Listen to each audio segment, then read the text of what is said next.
Good morning, everyone. I'm Manny Jimenez, Director General of the Independent Evaluation Department here at ADB, or IED, and welcome to Evaluation Matters, which is let me just say a few words first to introduce this session.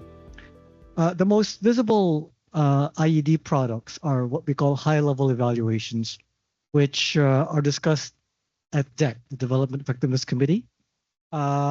And in fact, it's in this very room, although configured quite differently in a more formal way. These high-level evaluations have official management responses and recommendations, which are then monitored over time for implementation. So they're a very important part of the accountability mechanism of the ADB.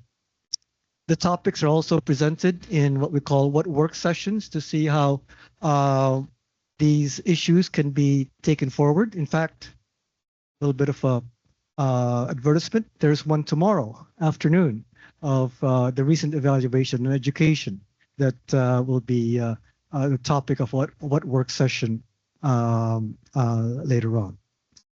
But this work is just the tip of the evaluation iceberg. As you know, IED also produces validations and independent project evaluations and country evaluations. In addition, we produce what we now call topical papers. And these topical papers are written occasionally, maybe about twice or three times a year, as learning products on issues that are of great importance to ADB and is of interest to both management and the board, but don't really have enough to warrant a full high-level evaluation, either because not enough ADB activities have taken place in that area, or they've just been the subject of a high-level evaluation a couple of years before. Because it's a learning document, there are no recommendations and hence no official management response. But they raise lessons, we hope, and issues that really should be part of ADB's knowledge management system, because we're always trying to learn from our activities. So the first one that we're going to do in this Evaluation Matters is present a stock take, an update on ADB's action on climate, covering the period 2021 to 2023. It takes off from the last major thematic evaluation on climate, the high-level one, which covered the period 2011 to 2020. Well, I don't need to tell you the importance of the topic to ADB, and I think we've all bought into here the importance to the Asia and the Pacific, both in terms of emissions and vulnerability, actions to address climate change. I must say, evaluating climate change is as challenging as engaging in it these days. It's a fast-moving area of engagement. There are many new activities that go on all the time. It's cross-sectional and thematic in nature, and as we all know recently, quite sensitive to changes in the global political economy.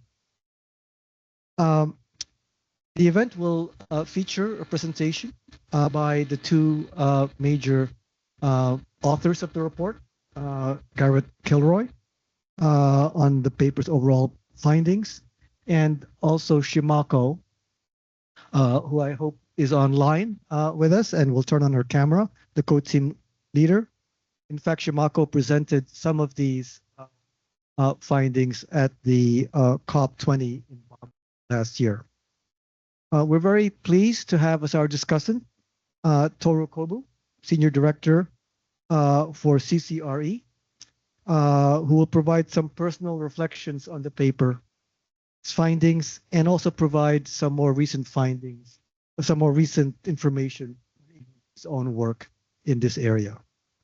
This will be then followed by an open discussion with those of you here.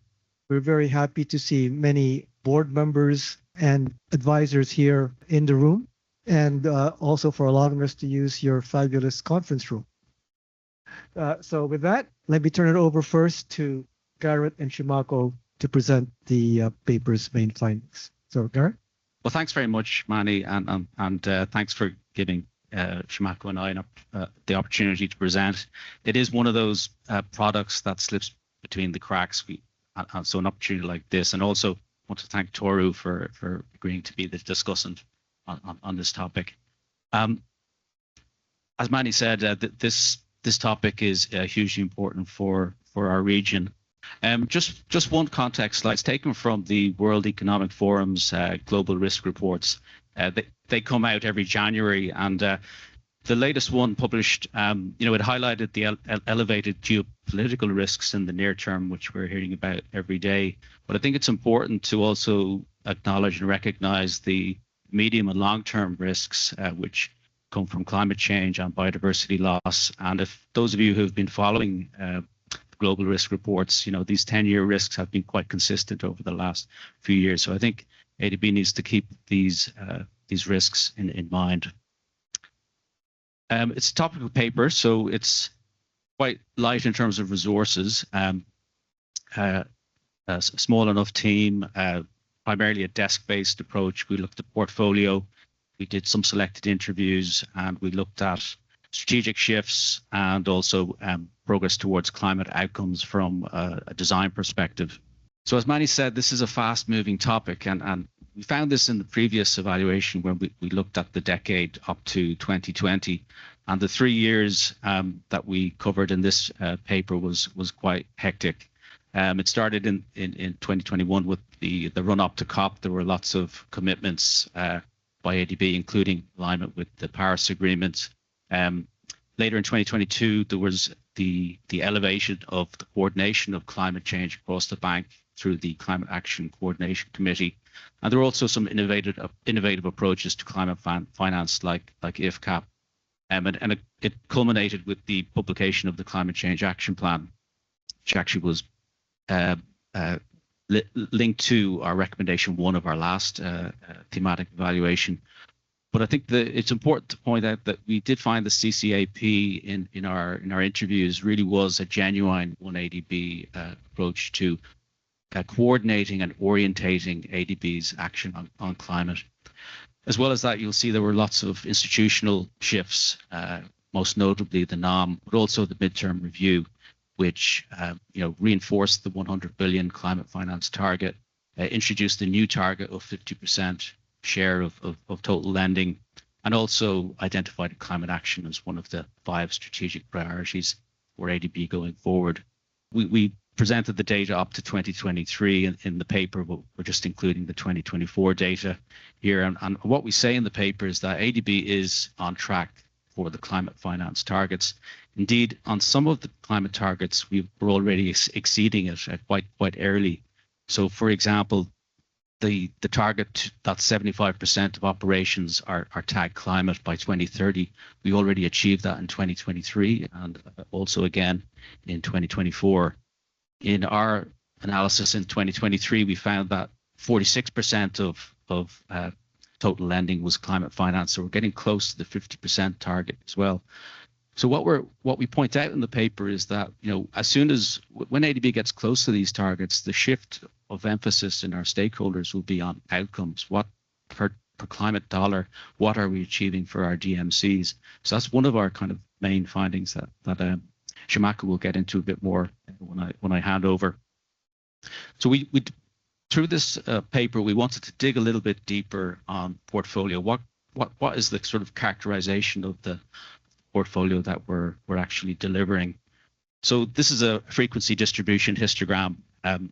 It maps the share of climate finance in the 300 odd projects that were tagged climate over the 3-year period. It's not a normal distribution. It's not a bell-shaped curve. It's more like a U-shaped curve. So we have quite a lot of projects that have a relatively small share of climate finance, and then we have a small cohort, which I've highlighted, the red dash box, where we have close to full climate finance attribution. That's a hugely important cohort. It's only 70 projects, but it's actually delivering 44% of climate finance over the 3-year period. And we feel that it's really important that that cohort is tracked by ADB, because it's also the projects that have the highest number of climate indicators in their results frameworks. And it's the best chance we have to see outcomes. And Shimako will talk a little bit more about this. And that's probably a good time to bring in Shimako. I hope she's still online. Yes, thank you, Garrett, Manny. So we reviewed the all CPS prepared from 2021 to May 2024, 15 in total, allowing their older predecessors. So we found that more recent CPS has a greater climate intent. Actually, the share of the climate indicator, the CPS result framework, doubled to 28%. Also, many of the newer CPS, particularly prepared in 2024, included the country climate investment plan as a linked document, something influenced by the climate change action plan. So this initiative enhances the availability of the climate action at the country level. At the project level also, outcome and output indicators in DMF have increased since the last evaluation. For outcome, it was most pronounced for the mitigation projects, where we found 70% had at least one climate outcome indicator. In the adaptation project, it was lower, but that's 30%, so where there's some room for improvement. And next slide is about the area we saw some room to enhance learning impact, which is also part of the role of the evaluation. So first about Paris alignment. While in the topical paper, we did not identify any investment that reported as a non-aligned. A small percentage of the investment was silent on Paris. And also there are inconsistencies in disclosure and availability of the Paris alignment assessment. Currently, the system is not designed to capture and report lessons and demonstrate shift in the project design. Secondly, regarding staffing and training. We are fully aware that human resource staffing are underway.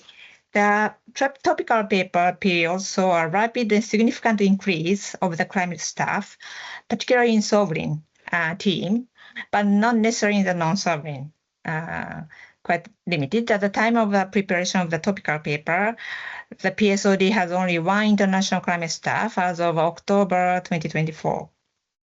Regarding training, we documented several training programs that have been developed to support staff on integrated climate in ADB business process. And we noted high-level training provided to senior staff in Tufts University, Boston. At the same time, we saw a gap in focused training of sovereign and non-sovereign operation staff to develop their skills on climate-related technological solutions in their sectors. And importantly, about the learning loop on climate, one of the topical paper wanted to point it out. So we did find some supporting information about innovative or good practice in the climate portfolio for 3 years. Such information is not currently not being captured and curated in a systematical way. Similarly, we found that project preparation stage climate assessment of the Paris alignment, climate finance, also climate risk, all those assessments were quite a lot of effort of investment to those assessments, but those assessment results are not curated centrally and also not evaluated at the completion of the project. So ADB evaluation system, both self-evaluation and also independent evaluation may need to be updated to enable this assessment to be evaluated more systematically to maximize those upfront effort. So learning loop in climate investment from origination to execution and completion need to be strengthened because it's a quick move of the climate action. So key messages, we have 3. Since the last climate evaluation, ADB has made a significant progress on climate action, enhancing result framework, and the lending target are on track, as you see previously. Monitoring evaluation functions need to better demonstrate outcomes, foster early learning, and disseminate knowledge, which is quite important and useful for the bank-wide. Lastly, efforts to enhance climate experts are underway. More targeted support is needed for sector operation and the private sector. So, thank you. Thank you very much, Shimako and Garrett, for a very good and succinct summary of the key findings of this report. And I now turn over to Toru for his reflections. Sure. Thank you, Manny, Garrett and Shimako, and thanks very much for that, and inviting CCSE to join this discussion. Good morning to the board and other colleagues here. My DG, Mr. Bruno Carrasco, is in Washington, D.C. for the IMF World Bank spring meetings. Also, the Climate Change Director, Noelle O'Brien, she's in D.C., so I'm representing the team. Actually, our other Climate Change Director, Mr. Orgo Sinharoy, is there. I might ask him to jump in later.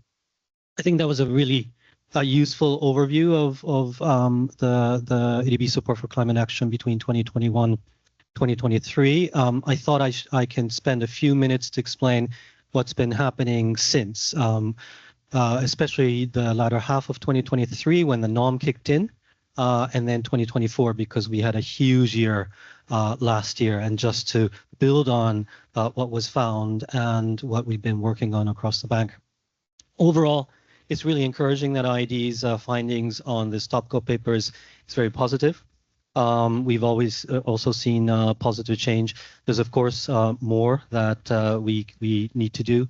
ADB, it's actually really nice because it's a joint responsibility, joint effort. It's a whole bank's climate shift. So the most important message is that under the norm, it has become a whole bank's responsibility. It's not one team's, one department's responsibility. Everyone contributes to the climate change shift, the climate shift. Everyone contributes to the private sector development shift and solutions and new ways of working. It's everybody within their own mandate on how they can contribute to these four shifts. We have been trying to play a role. Of course, as Manny said, this is not a formal evaluation, so this is not a management response. I don't represent management. Please take this as one perspective among many others. So this has been our strategic engagement in climate. I think with the board, with the Climate Change Action Plan, we talked about upstream, midstream, downstream quite a bit, so I won't spend too much time on that. But from the top, we've been supporting the NDCs, the Nationally Determined Contribution, Long-Term Strategy, National Adaptation Plan. This is really more at the strategic planning level to mainstream climate in the national development planning process. Midstream is where we translate these into stronger institutions, regulatory approaches, and then into investment planning and financial planning. And then downstream is what we've been doing for many years, many decades. I think we were quite skewed towards the downstream engagement, but downstream is very much still important with the projects and the programs. So we keep our emphasis there, but we also rebalance across the upstream, midstream, downstream. Then the left-hand side, the partnerships and influence, the blue font is where our role has increased significantly. So you're all familiar with the Green Climate Fund, the Climate Investment Funds, also the GF's important role with the nexus of environment and climate. And then we've been taking on a significant role with MDB coordination. So the MDB climate group and all the work streams, the focus on climate outcomes that was mentioned by IED that we've been driving together on the common indicators for climate outcomes. Then finally, the climate agenda custodians. This has also become important because previously any contribution was seen as positive, but now over the past several years, our contribution and the quality of our contributions, the quality, efficiency, effectiveness is under increasing scrutiny, and we have to live up to international standards. And also there are many reporting requirements that are emerging, and we need to make sure ADB is at par and also leading and advising the DMCs appropriately. In the IED paper, there were some comments on staffing, so I just wanted to give an overview on this.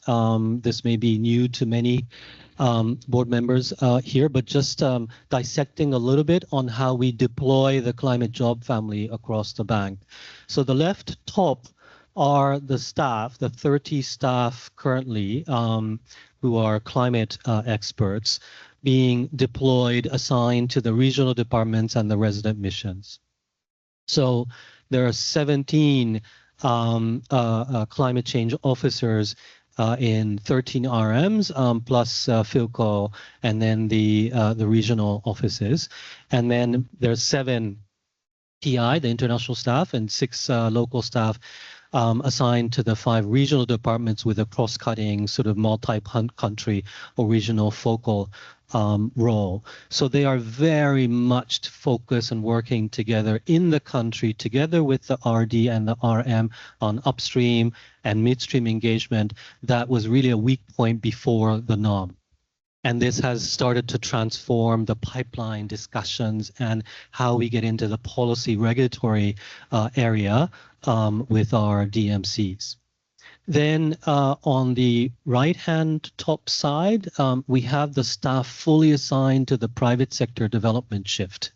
So those are 8.5 equivalent staff who are embedded in the Office of Market Development and PPP, in PSOD, and also the PSD directors in the regional department, all together working to enhance climate and PSD together. So delivery of climate outcomes through private sector mobilization.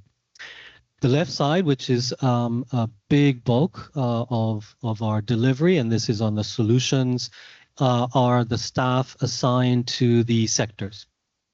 Mainly to the sectors, the 7 sectors, and now the digital as well. So you can see that the on the left hand green box, the top part is more on the low carbon transition side.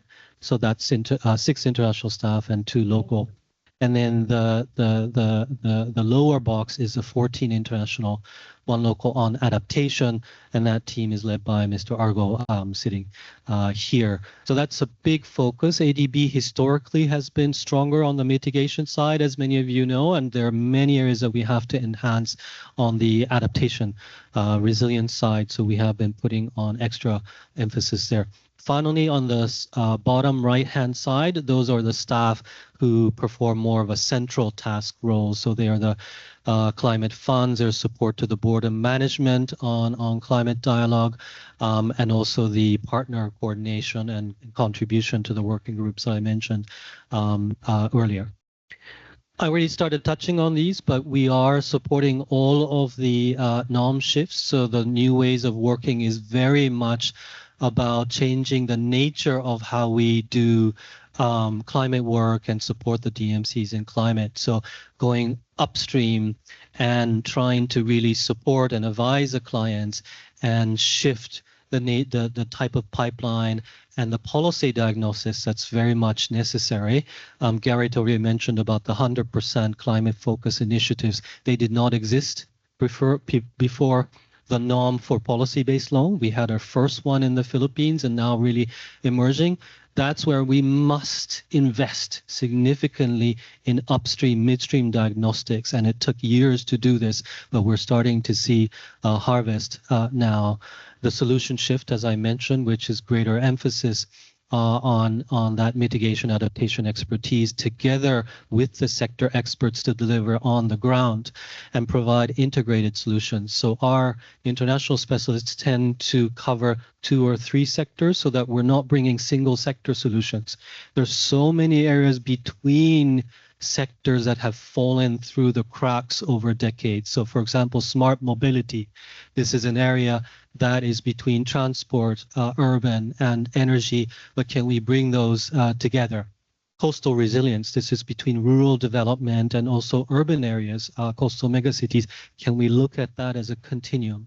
I already mentioned the private sector development shift. There's a heavy emphasis, especially from 2024 onwards there. Next slide, please.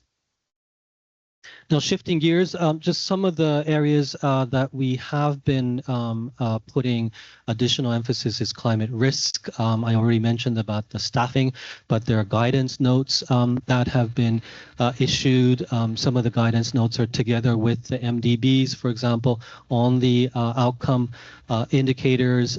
We have, of course, worked with the safeguards team and the board-approved environmental social framework, which includes the standards on climate risk assessment that will kick in from next year. And finally, for the past 3 years, we have been working very closely with ITD and operational teams on a centralized tool. This is called CCDRMS. That can help standardize and provide access to best practice and some of the tools that would be useful for our DMC clients and also operations to go through climate risk assessment. Next slide, please.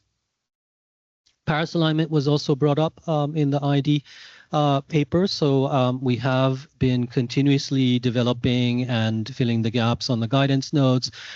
We have run the PAA for all transactions or possible transactions, and all projects are aligned.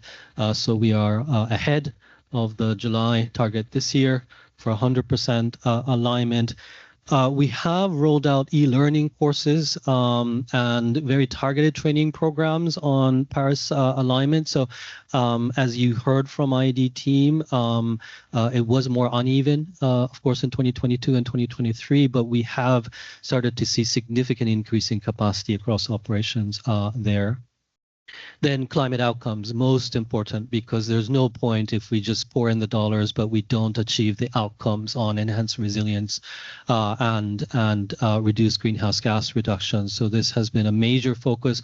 You see this in the Climate Change Action Plan. We had extensive dialogue with the board, and with everyone's contribution and SPD's lead, we were able to really heighten that focus on climate outcomes in the corporate results frameworks, targets and the indicators, which we're very, very pleased about, and we will keep this focus going forward. Capacity development, another area. So we have a lot to do. We have started to see a higher level of awareness and interest and capacity. Of course, the recruitment drive together with BPMSD helps. We have to work really continuously on our staff to be able to look at the nexus areas between the sectors, within the sectors, and of course between private sector and public sector operations. That's still PSD's integration up mid downstream is very much an area we need to work on. So the Envision Climate Leadership Program has, of course, helped catapult that level of interest and leadership at the top level, at the M staff level, but we need to work more on the sector and country staff. Some sectors are ahead. They have worked with BPMSC to develop their own sector-focused climate programs, which we are supporting some, but we have to work on country-focused climate programs with our clients on country programming to see where we can really make a difference. The E modules have been rolled out. They're very, very popular.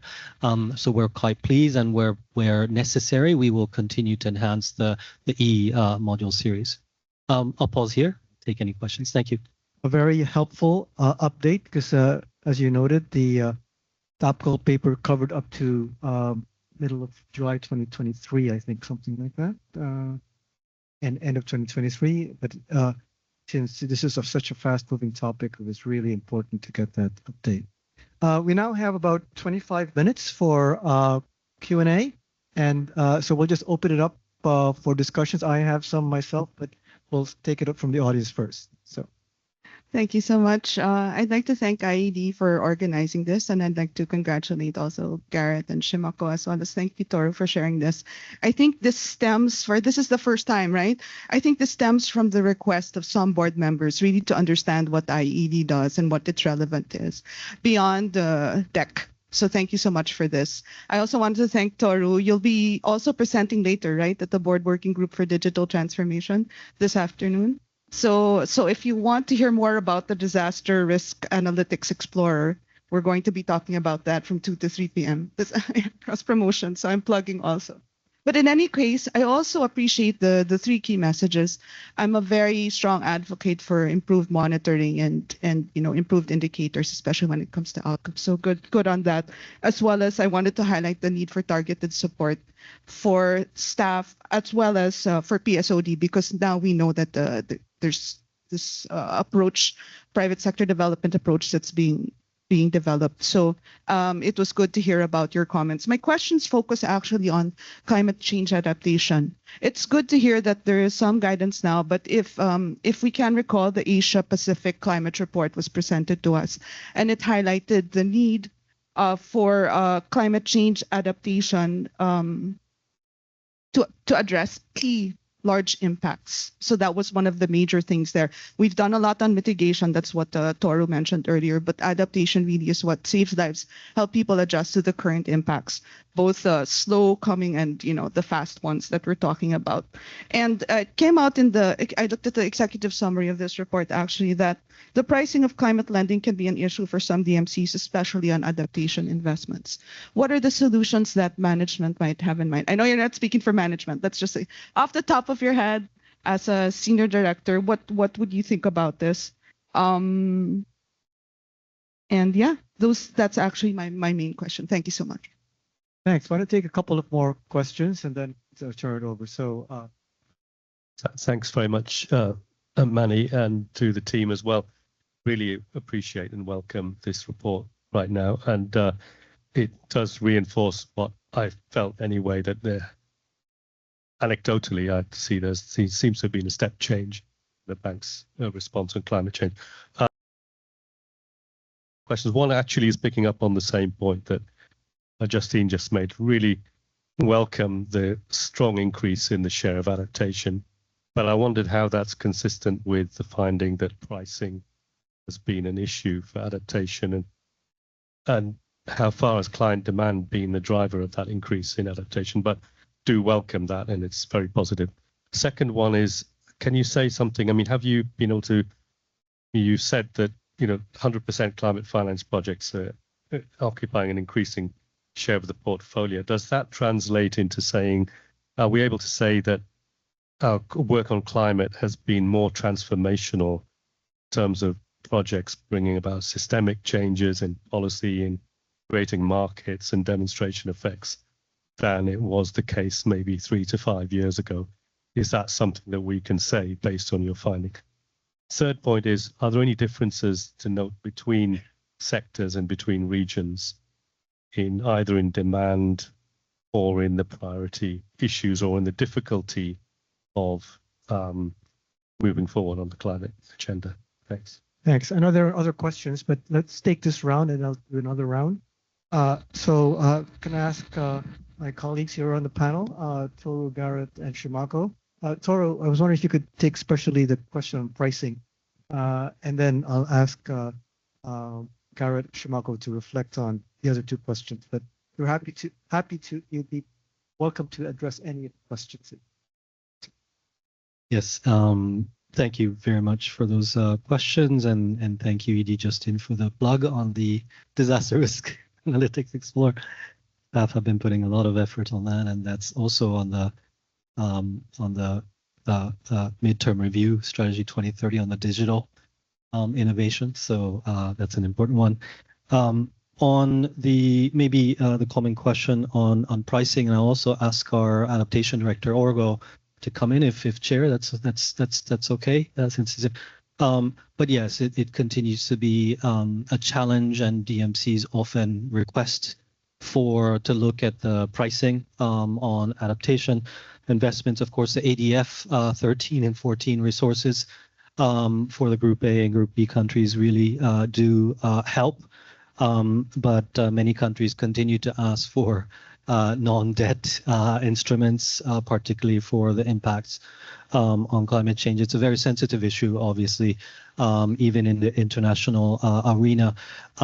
However, that said, what's been helpful is a deeper level of understanding on the impact of future climate risks, impacts on the fundamental development challenges that the countries were prioritizing anyway. So it's not really a trade-off It is really about protecting, ensuring food security. It is about water availability. It's about the health of people, and then making sure that those investments that the countries were allocating budgets and coming to ADB account for the additional layer of climate impacts. We talked about this, E.G. Justin, that Philippines is a leader in the tagging for climate adaptation vulnerability, Armenia, Mongolia. There are many more DMCs who are going through that whole tagging process to make sure that the core development benefits and the budget utilization is directly contributing to enhanced climate resilience. So there's less of that trade-off aspect. That said, for the most vulnerable countries like the Atoll countries in the Pacific and Maldives, it's very much still challenging in their requests. I think the special pricing for the SIDS, of course, helps, but the more that the international community can do, the better. Of course, the GCF funding, CIF funding, those have also helped, especially GCF, but that fundraising environment is becoming challenging as well. Let me just invite Argo, if that's okay, to add anything.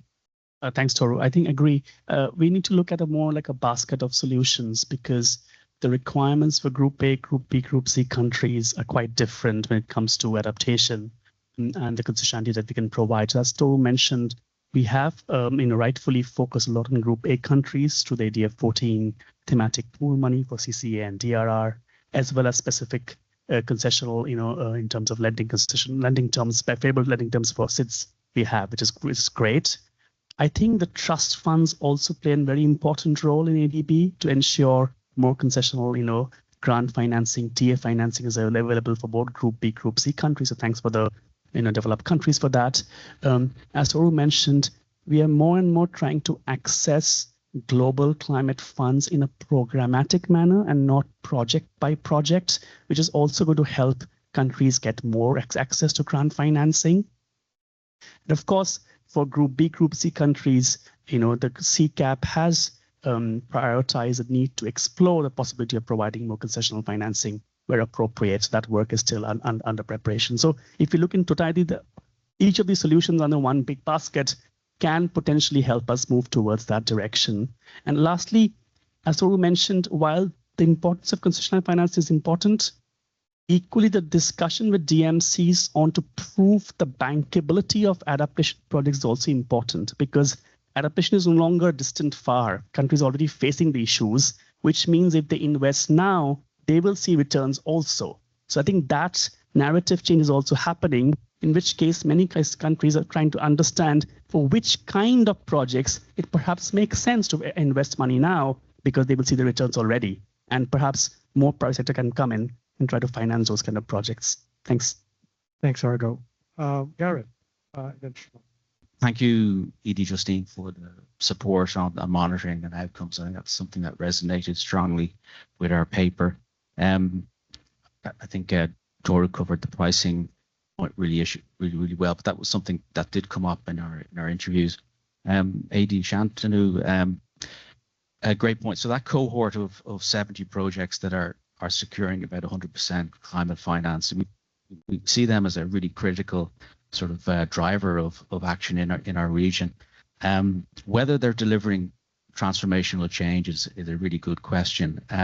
There are some signals, positive signals. So for example, that cohort has the highest number of climate indicators in their DMFs.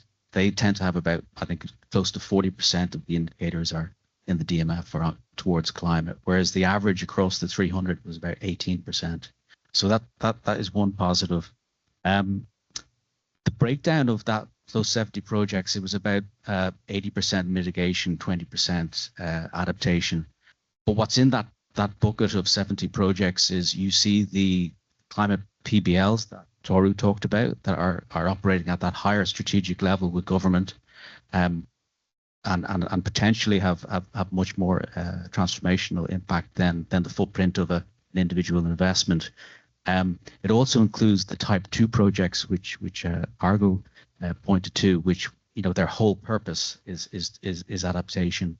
And I mean, to be fair, when we digged into the guidance documents that Toru mentioned, I mean, particularly the adaptation ones, there is a sort of, they identify the need to learn from these projects, particularly the type 2 projects, so that we can feed back that learning into the design of new investments. And just on learning, I mean, we did point to other institutions where we can learn on this. I think, you know, GCF have their evaluation guidelines includes midterm evaluations, independent midterm evaluations, so that the feedback loop is shorter than at the end of the project. And then the other institution where we saw good learnings is the climate investment funds, who have that transformational learning program. And I think both of those are ones that ADB can draw on. Thanks. Shimako, anything to add? Yes, let me touch quickly upon the, not straight answer, but about the question about the region and sector-wise. So this topical paper is a little bit lighter exercise compared to the former climate evaluation. So, but we analyzed the climate portfolio during 3 years, and so not by country, but by region and also sector. So more than half of the climate project came from energy sector, like 53%, and about 20% from transport sector. That also explains the mitigation climate outcome, also prominence.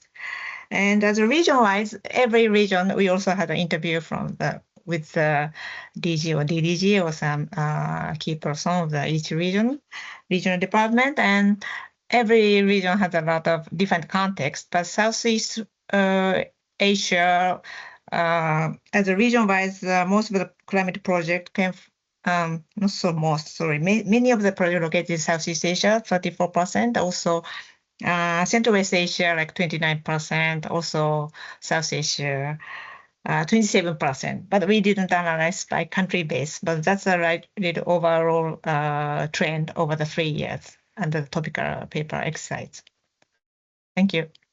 Thank you very much, and thank you for the presentation and this very, I must say, very positive, in many ways, an encouraging picture.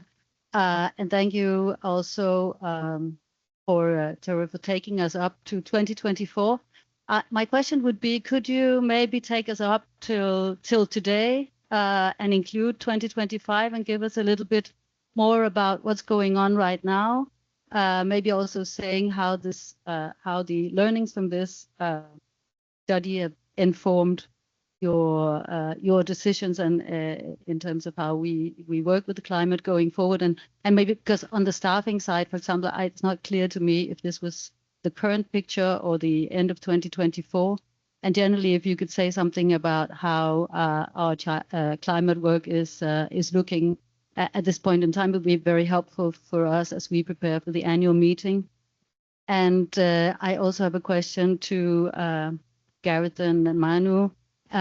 We see currently a number of documents from the bank, including documents coming to the board where we would have been used to see the word climate change. We now see references to extreme weather events.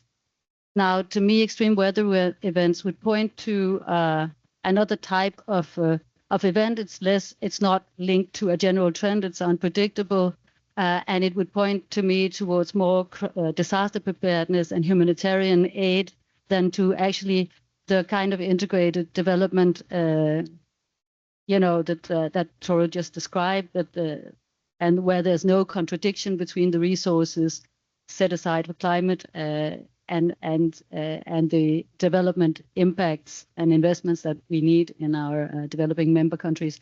So maybe you could say something about the importance of language and how this, when this language is part of the documents, how will that impact how these projects and activities are being evaluated down the line?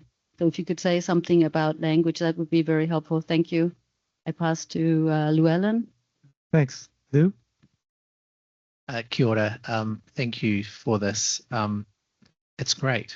I'm so pleased to see how much of an increase in climate we've been doing. This is a real affirmation, I think, of the work that the bank has been doing over while. I guess for me, the question is around development impact, which I think most people who know me won't be surprised about that. When the numbers come to us, the numbers are about how much money we're spending, how many projects we're having, but I didn't see anything about how much development impact we're expecting to have or have had. So I would be interested to get your thoughts on that. Obviously, it links back to monitoring and evaluation as well. But, it's important, I think, that we're able to, we're at the front end, have an idea about how much impact various project options will have, so we can choose the projects that will have the most impact, because we don't have a lot of resource really. So I'm interested to understand your thoughts on that. Which leads me, I guess, to a second question. Wonderful to see that there are those, that group of 70 or so country projects, which in New Zealand language we'd be calling them anchor projects. We know that 100% principal climate work. I'm interested to get your thoughts on how do we move forward with these projects and some others? How do we think about them as a portfolio and understand the impact and the risk and the direction as a group, to professionally manage these projects in that way? Kia ora. Thank you very much. Thank you. Nathan. Yeah, first I want to congratulate a wonderful panel here, great contributions, great inputs on the climate side. I just have a couple of remarks on what both Lou mentioned and Shantanu mentioned on the 70-odd cohort projects that are contributing 100% financing for climate. One of the important messages that came out of the report is there's an undue focus on climate finance, not enough focus on climate outcomes. In fact, we don't have big level targets in the bank to focus exclusively on the outcome level. One important aspect that we flagged in that report was if there were a change in scope in the report for projects that were approved later on, we don't go back necessarily to change the climate finance that was already approved for those projects. So, tracking climate outcomes later on would be much more important and would be more useful to see what changes happen. So that's a big message that came out.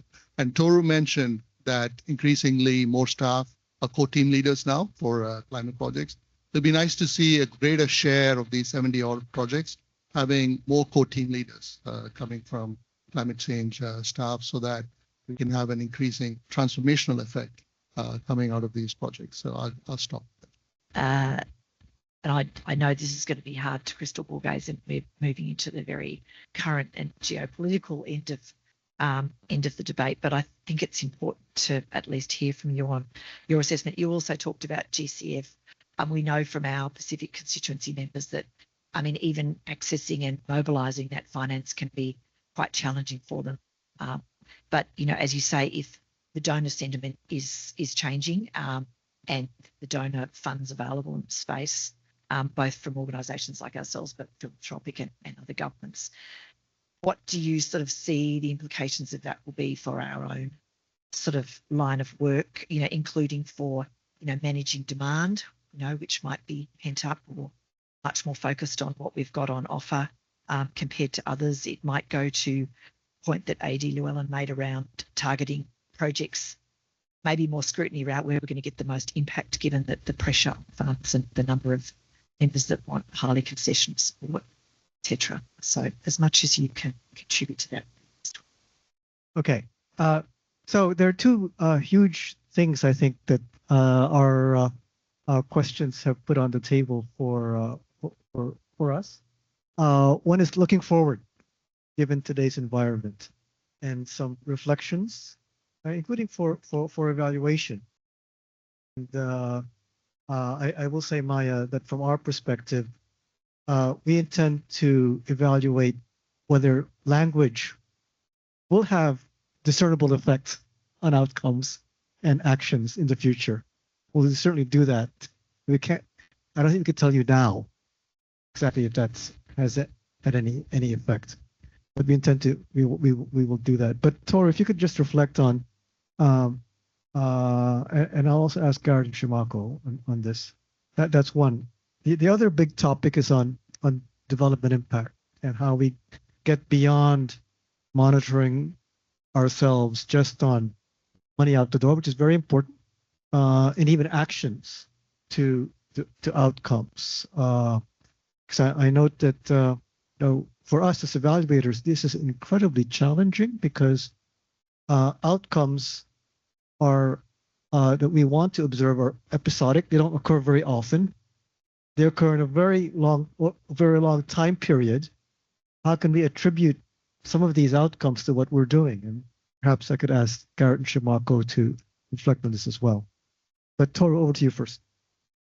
Sure. Thank you, Manny, and thank you to the board for those questions. Maybe just on AD Maya's question on the current picture. So the staffing that we showed is pretty much current. That's the distribution of the staff and assignments as of maybe a week or two ago. There are a couple of vacant positions that we need to fill, but overall the numbers don't change that much. In terms of your question on how are we taking into consideration the learnings, it also combines some of the live learnings from the NOM implementation as well, and where we need to emphasize. But I think in a nutshell, we are laser focused on the climate change action plan because that's something that we developed in consultation, deep consultation with the board and management, and we decided as a bank together. Also, many of the actions that have been completed, what we need to do beyond that. So we are focused on that direction.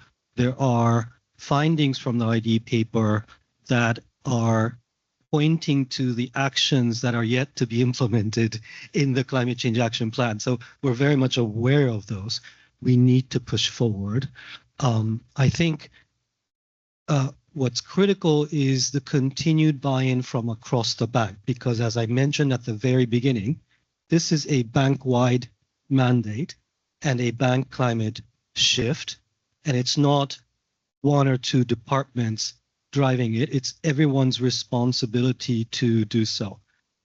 So we work very closely with all the sectors, but as I mentioned, some sectors are ahead in terms of developing their staff's capacity on adaptation and resilience vulnerability, where some are more ahead on the mitigation side. Can we support so that it's more balanced?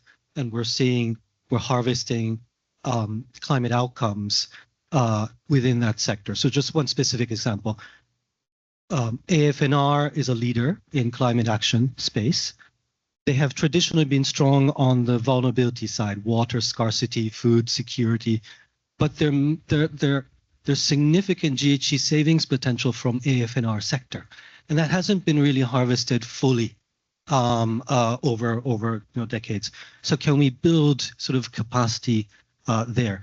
And then on vulnerability resilience in the transport and energy sectors, that's more behind in the mitigation of potential.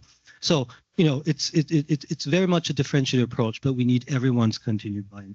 On language, what you mentioned is really critical. If we say changes in weather or climate, that doesn't really capture sea level rise, for example, that the Pacific countries are really threatened by and many other countries.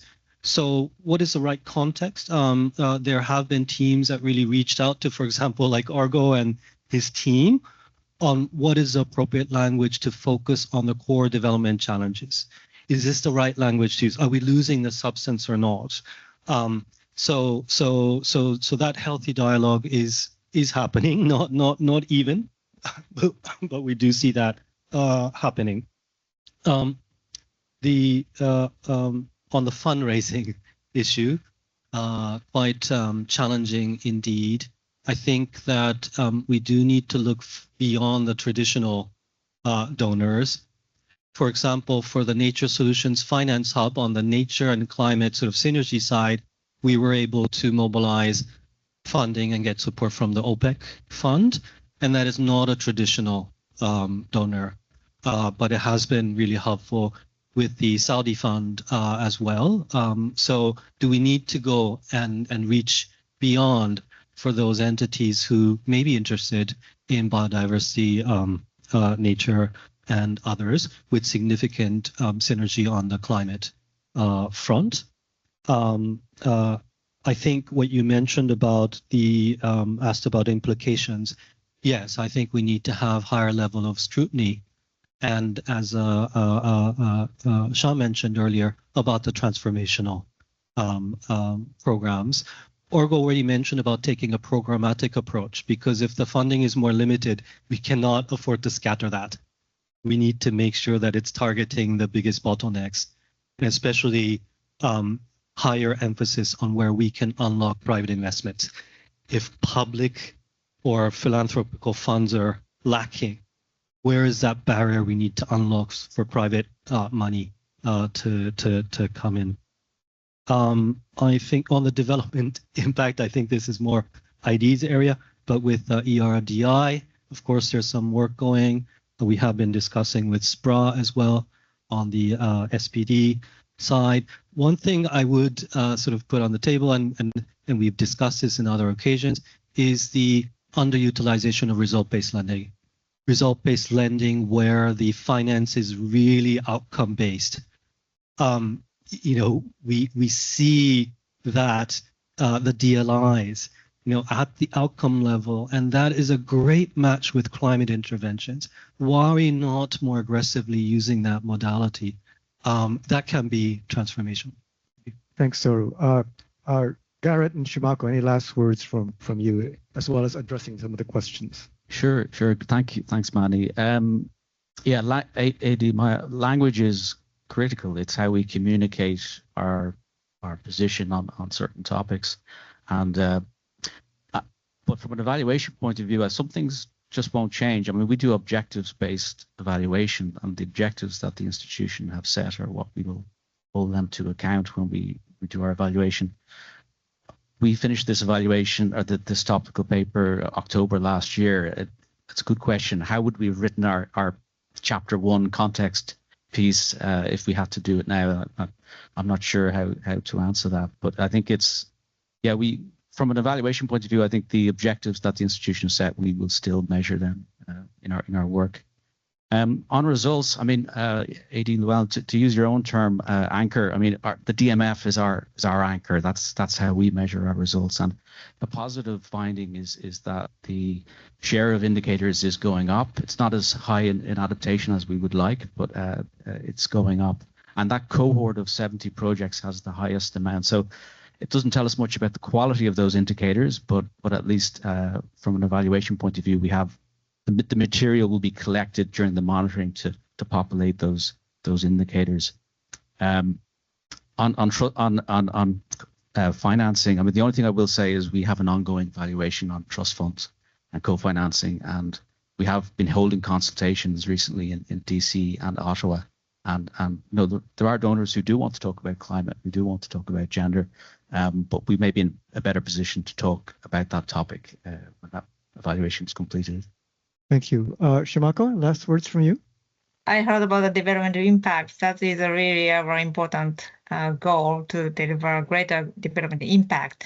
So, and this topical paper is IED topical paper, more evaluation point of view. So from evaluation point of view, it's really crucial to have a strong connection between evaluation question and stakeholders' priorities. So this connection ensures evaluation address what matters most to beneficiaries, local and central governments, DMCs, and also policymakers, leading to actionable insights and eventually to the greater development impact. So whatever context or world changes, and again, as a principle, it's really important to keep in mind that how we can move forward to deliver development impact and also benefit for on the ground reality from the operation as well as the evaluation side. Thank you very much, Shimako. So we're out of time. No need for me to summarize except to say that it's a very crystal clear message here. Progress is made, but there's a lot more to be done, both operationally and also for us as evaluators, in terms of ensuring that we work with our operational colleagues to define what development impact ought to be, because as Garrett mentioned, we're an objectives-based team, and that's a joint effort that we're undertaking, and we're engaging with ERDI on that. But with that, I also feel that I think this has been a very successful event, and we'll hopefully have more of these to so that the board can learn about some of our other work that perhaps don't get the scrutiny that the high-level evaluations do. And I want to thank the team.